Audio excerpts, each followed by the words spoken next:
Media kids viewers உங்க எல்லாருக்கும் ஒரு பெரிய வணக்கம். இன்னைக்கான வீடியோ என்ன அப்படின்னா, இதுக்கு முன்னாடி நான் மும்பை இந்தியன்ஸோட ஸ்வாட் அனாலிசிஸ் வந்து பாத்தீங்க அப்படின்னா போட்டிருந்தேன். எஸ், அப்ப இல்ல வந்து நிறைய பேர் சிஎஸ்கேக்கு இந்த வீடியோ வேணும் அப்படின்னு வந்து கேட்டிருந்தீங்க. ஆக்சுவலி நான் அந்த ஐபிஎல்லோட அந்த ஃபைனல் ஆக்ஷன் முடிஞ்சதுக்கு அப்புறமே நான் வந்து சிஎஸ்கேக்கான வீடியோ போட்டுட்டேன். பட் அந்த டைம் நான் வீக்னஸ் அவ்வளோவா சொல்லியிருக்க மாட்டேன். பட் ஆனால் இப்போ நிறைய வீக்னஸ் சிஎஸ்கே மேல தெரியுது. ஸோ அது என்ன அப்படிங்கிறத பத்தி இந்த வீடியோவில் பேசலாம். ஃபர்ஸ்ட்லி வந்து போரான ஃபார்ம். டெவான் கான்வே ஒரு சைடு ரொம்ப போரான ஃபார்ம்ல இருக்காரு. மதிசா பதிரானா ஒரு பயங்கரமான போரான ஃபார்ம்ல இருக்காரு. நம்மளோட ருத்ராஜ் ஜெய்க்வாடும் பெருசா வந்து ரீசன்ட் டைம்ஸ்ல டொமஸ்டிக் கிரிக்கெட்டும் ஒழுங்கா விளையாடவே இல்லை. ஸோ அவரும் ஒரு போரான ஃபார்ம்ல இருக்காரு.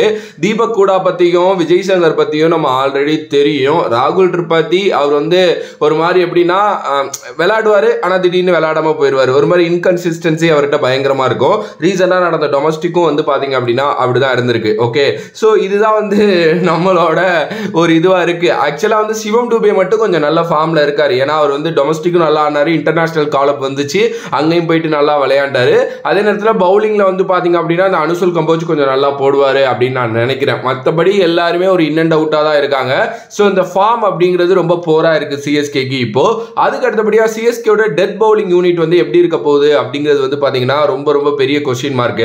ஃபர்ஸ்ட்லி யார் யார் ஆட போறாங்க அப்படிங்கிற ஒரு டவுட் வந்து எனக்கு பயங்கரமா இருந்துகிட்டு இருக்கு. ஏன்னா பத்திரானா கண்டிப்பா ஆடுவாங்க, அவர் தான் எனக்கு தெரிஞ்சு ஃப்ரண்ட் லைன் ஃபாஸ்ட் பவுலரா இருப்பாரு. ஸோ இது கூட வந்து யார் ஆடுவாங்க அப்படிங்கிறது தான் எனக்கு டவுட். இப்போ கலீல் ஆடினாரு அப்படின்னா கலீல பவர் பிளேல நீங்க யூஸ் பண்ணணும். சாம் கரன் ஆடினாருன்னா சாம் கரனையும் டெத்தில் யூஸ் பண்ணணும். அப்போ வந்து நீங்க ஒரு ஓவர் 10 போறீங்க அப்படின்னா அவரையும் நீங்க டெத்தில் தான் இங்கிலாந்து யூஸ் பண்றாங்க, அங்கேயும் யூஸ் பண்ணணும். இல்லை நேதன் எல்லிஸ் மேல ஒரு கண்ணு இருக்கு அப்படின்னா அங்கேயும் போகலாம். அனுசுல் கம்போஜ் ஆக்சுவலி டெத்லையும் நல்லா போடுவாரு, பவர் பிளேலையும் நல்லா போடுவாரு. ஸோ இப்போ ஓவராலா டெத் பவுலிங்னு பார்த்தா எனக்கு தெரிஞ்சு வந்து பத்திரானா மட்டும்தான் இப்போ வந்து பாத்தீங்க அப்படின்னா அப்படியே முன்னோக்கி நிற்கிறாரு அப்படின்னு நினைக்கிறேன். ஏன்னா ஆப்வியஸ்லி வந்து அவர் மட்டும்தான் எனக்கு டெத் பவுலராக தெரியுறாரு. மற்றபடி யாராவது டெத் பவுலிங் அதுவும் இந்த 11 எப்படி செட் ஆகும்னு தெரியாமல் அதை பற்றி நம்ம யோசிக்கவே முடியல. பட் இருந்தாலும் ஒரு நல்ல எக்ஸ்பீரியன்ஸாக ஐபிஎல்ல இருக்கிறது எனக்கு தெரிஞ்சு மதிசா பதிரானா. மேபி சாம் ஆடினார் அப்படின்னா அவர் கொஞ்சம் நல்ல குஷன் கொடுப்பாரு. பட் சாமை நீங்கள் மிடில் ஓவர்ஸில் யூஸ் பண்ணுறது தான் நமக்கும் நல்லது, சாமுக்கும் நல்லது. இல்லாட்டினா பிரிச்சிருவானுங்க சாம் கரனை. ஓகே, இது ஒரு இது.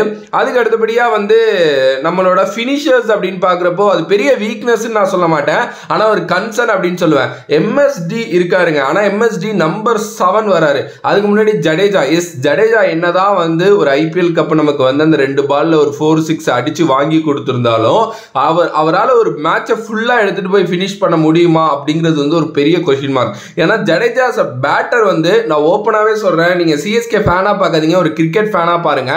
லாஸ்ட் ஒரு 2 to 3 இயர்ஸ் ரெக்கார்டு எடுங்க. அவர் வந்து அந்த துபாயில நடந்த ஒரு சீரீஸ் இருக்கு பாத்தீங்களா, அதுக்கப்புறம் அவர் வந்து பெருசாவே பேட்டிங்ல ஒரு பெரிய கான்ட்ரிபியூட் நமக்கு பண்ணதே கிடையாது. ஓவர் 10 ஆடினாங்க அப்படின்னா கொஞ்சம் அந்த ஹார்ட் ஹிட்டர் அந்த ஒரு எபிலிட்டி கிடைக்கும் நமக்கு. இல்லை அப்படின்னா அதுவுமே வந்து பாத்தீங்க அப்படின்னா கஷ்டம் தான். ஸோ இந்த ஃபினிஷிங் அப்படின்னு வர்றப்போ வந்து மோர் டிபெண்ட் அகைன் எம்எஸ் தோனி மேலையும் ரவீந்திர ஜடேஜா மேலையும் தான் இருக்க போகுதுங்கிறது ரொம்ப நல்லா தெரியுது. எஸ், ஆப்வியஸ்லி அவங்க டெலிவர் பண்ணுவாங்க. இன்கேஸ் ஃபெயில் ஆகுறாங்க அப்படின்னா கொஞ்சம் கஷ்டம் தான். அதுக்கு அடுத்தபடியா வந்து கேப்டன்சியே நான் கொஞ்சம் வீக்னஸ் மாதிரி தான் யோசிப்பேன். ஏன்னா போன வருஷம் ருத்ராஜ் வந்து பண்ண கேப்டன்சியோட விதம் வந்து எனக்கு பர்சனலா வந்து பாத்தீங்கன்னா ஒரு 80% தான் பிடிச்சிச்சு. ஆக்சுவலி அவர் கப் அடிக்கல, குவாலிஃபை ஆகலைங்கிறதெல்லாம் நான் வந்து பேசவே மாட்டேன். ஒரு டீம் செம்மையா விளையாண்டு கூட குவாலிஃபை ஆகாம போயிருப்பாங்க. சில மூவ்ஸ்னு ஒன்று இருக்கு. சேப்பாக் மாதிரி கண்டிஷன்ஸ்ல நீங்க ஸ்பின்னர்ஸை யூஸ் பண்ணாம வச்சிருந்தது வந்து பாத்தீங்க அப்படின்னா ஒரு தப்பான மூவ். நான் கூட யோசிச்சுட்டு இருந்தேன், சரி சேப்பாக் பிச் வந்து அப்படி பிஹேவ் பண்ணல போல அப்படின்ட்டு. ஆனா அந்த கமெண்டேட்டர்ஸ் எல்லாம் சொன்னது எனக்கு இன்னும் நல்லாவே ஞாபகம் இருக்கு. இது வந்து ஸ்லோ பிச் தான், ஆனா ஏன் வந்து இவர் ஸ்பின்னர்ஸ் அதிகமா யூஸ் பண்ண மாட்டேங்கிறாரு அப்படிங்கிறது தெரியலன்னு சொன்னாங்க. ஏன்னா மொயின் அலி மாதிரி ரச்சின் ரவீந்திரா மாதிரி பிளேயர் வந்து அவங்க யூஸ் பண்ணவே இல்லை அஸ் அ ஸ்பின்னரா. ஸோ அது வந்து பாத்தீங்கன்னா ஒரு கேப்டனா எடுத்த தப்பான மூவ் தான் நான் சொல்லுவேன். அதே நேரத்தில் தன்னோட பொசிஷனை அவர் விட்டு கொடுத்தது. அவர் ஒரு ஓப்பனருங்க, அவர் வந்து இஷ்டத்துக்கு இறங்க ஆரம்பிச்சாரு. அதுவும் வந்து பாத்தீங்க அப்படின்னா என்னால அது அக்செப்டே பண்ணிக்க முடியாது.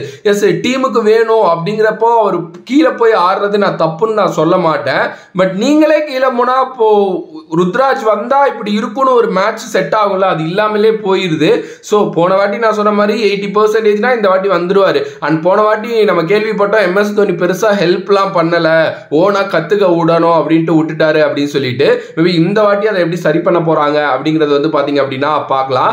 அதே நேரத்தில் MS தோனிக்கு காட் கிரேஸ் எதுவும்லாம் அந்த இன்ஜுரிலாம் ஆகாது. ஏன்னா அவருக்கு அந்த முட்டியில இருந்த அது வந்து பாத்தீங்கன்னா சர்ஜரி ஒன்று நடந்துச்சுல. ஸோ அவரால் வந்து ஃபுல் சீசன் ஆட முடியும் தான் நான் நினைக்கிறேன். பட் ஒன் லாஸ்ட் டைம்லாம் சொல்லிட்டு வரப்போ மேபி வந்து அவர் இம்பாக்ட் பிளேயராக இருப்பார் அப்படி இப்படின்லாம் இப்போ நியூஸ் போயிட்டு இருக்கு. பட் அவர் ஃபுல் சீசன் ஆடுவார்.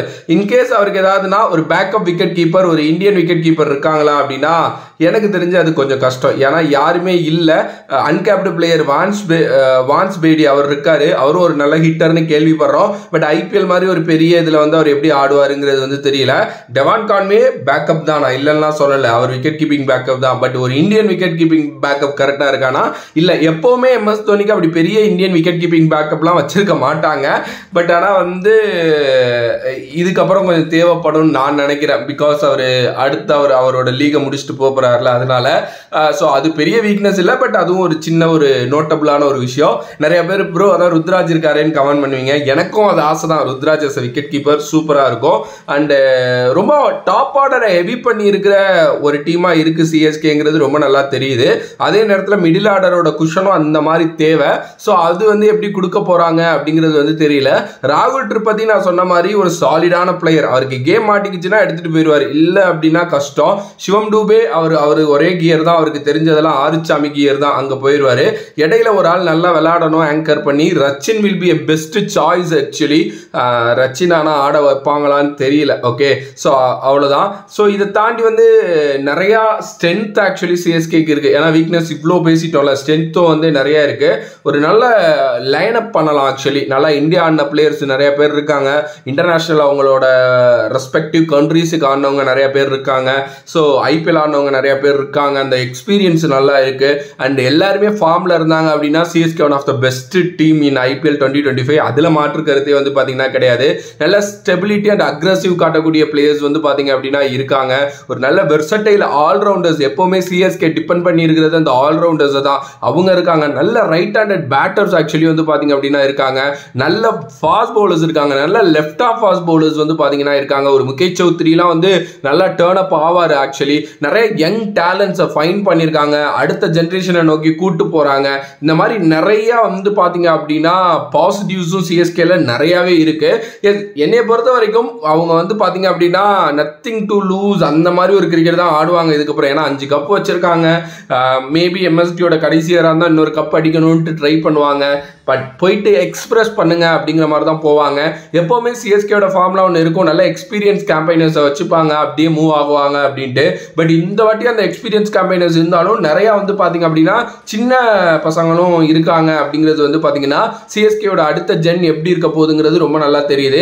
ஓவராலாக ஒரு நல்ல டீம், நல்ல குவாலிட்டியான கிரிக்கெட் ஆடுறப்போ எங்கே வேணாலும் எப்படி வேணாலும் ஜெயிக்கலாம். CSKக்கு அது ரொம்ப நல்லாவே தெரிஞ்ச ஒரு ஃபார்ம்லாம். பார்க்கலாம் வெயிட் பண்ணி என்ன பண்ண போகிறாங்க அப்படின்னு சொல்லிட்டு.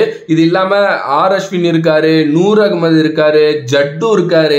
அந்த ஸ்பின் யூனிட் அப்படிங்கிறது ரொம்ப பயங்கரமா இருக்கு. ரச்சின் கூட கையை சொல்லிட்டு போடுவாரு. ஸோ வழக்கம் போல CSK ஸ்பின் டிபெண்டன்ட் டீமா தான் இருக்காங்க அப்படிங்கிறது வந்து பாத்தீங்கன்னா ரொம்ப ஹாப்பியான ஒரு விஷயம். ஏன்னா சேப்பாக் மாதிரி கண்டிஷன்ஸ் வரப்போ ஸ்பின் தான் வந்து எடுப்படும் அப்படிங்கிறது நம்ம எல்லாருக்குமே தெரியும் இல்லையா. ஸோ அதுவும் வந்து பாத்தீங்கன்னா சம மேட்ரு. பார்க்கலாம் வெயிட் பண்ணி என்ன நடக்க போகுது அப்படின்னு சொல்லிட்டு. ஸோ உங்களோட கருத்து இதை பத்தி என்ன அப்படின்ட்டு மறக்காம கமெண்ட் பாக்ஸ்ல கமெண்ட் பண்ணுங்க. If you like the video please like, share and subscribe to நம்மளோட கிரிக்ஸப் சேனல். வேற ஒரு வீடியோல வேற ஒரு கான்செப்ட்ல உங்களை சந்திக்கிறேன். Another back from this is VJ Bunny. Love you all, stay safe மக்களே. நன்றி நன்றி நன்றி நன்றி, வணக்கம்.